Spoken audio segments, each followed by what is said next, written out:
പടച്ചവനെ ഉസ്മാൻ റളിയല്ലാഹു തആല അൻഹു നബി തങ്ങളുടെ കാലഘട്ടത്തില് പടച്ചവനെ റോമാ കിണറെന്ന് പറയുന്ന ഒരു കിണറുണ്ടായിരുന്നു.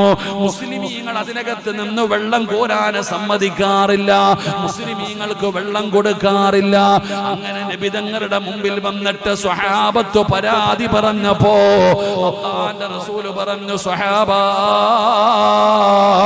ആരാ സ്വഹാബാ ആരാ കിണർ വാങ്ങുന്നത്, ആരാണോ ആ കിണർ വാങ്ങിക്കൊടുക്കുന്നത് അവർക്ക് നാളെ അല്ലാഹു സ്വർഗ്ഗത്തിൽ ഒരു കിണർ തരുമെന്ന് നബിതങ്ങൾ പറയുമ്പോ മഹാനായ സയ്യിദുനാ ഉസ്മാൻ ഇബ്നു അഫ്ഫാൻ റളിയല്ലാഹു തആല അൻഹു കടന്നു പോവുകയാണ്. യഹൂദിയായ മനുഷ്യന്റെ ചാരത്തു ചെന്നു, ഈ കിണർ കൊടുക്കുന്നുണ്ടോ, ഈ കിണർ എനിക്ക് വേണം, എന്ത് ചോദിച്ചാലും ഞാൻ നിനക്ക് തരാം, എന്ത് ചോദിച്ചാലും നിനക്ക് ഞാൻ തരാം. ഉസ്മാൻ റളിയല്ലാഹു തആല അൻഹു ചെന്ന് ചോദിക്കുമ്പോ ആ മനുഷ്യനെ തമാശ രീതിയിൽ എന്ത് ചോദിച്ചാലും തരുമെന്ന് പറഞ്ഞപ്പോ ഒരു തമാശ രീതിയിൽ ചുമ്മാതെ പറഞ്ഞു, 35,000 വെള്ളി നാണയം തന്നാ ഞാൻ നിനക്ക് ഈ കിണർ തരാ.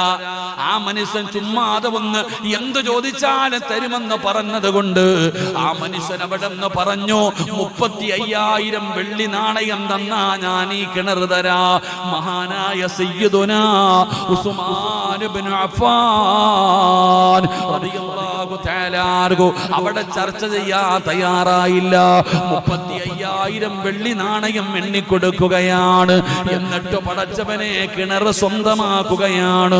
അവസാനം പിരിയുമ്പോ ആ മനുഷ്യരെ കെട്ടിപ്പിടിക്കുകയാ ചിരിക്കുന്ന മുഖത്തോടെ, എനിക്ക് സ്വർഗത്തിലൊരു കിണർ വാങ്ങിത്തന്നല്ലോ. ഉസ്മാൻ തങ്ങൾ നബി തങ്ങളുടെ ചാരത്തു നിന്നു, യാ റസൂലല്ലാഹ്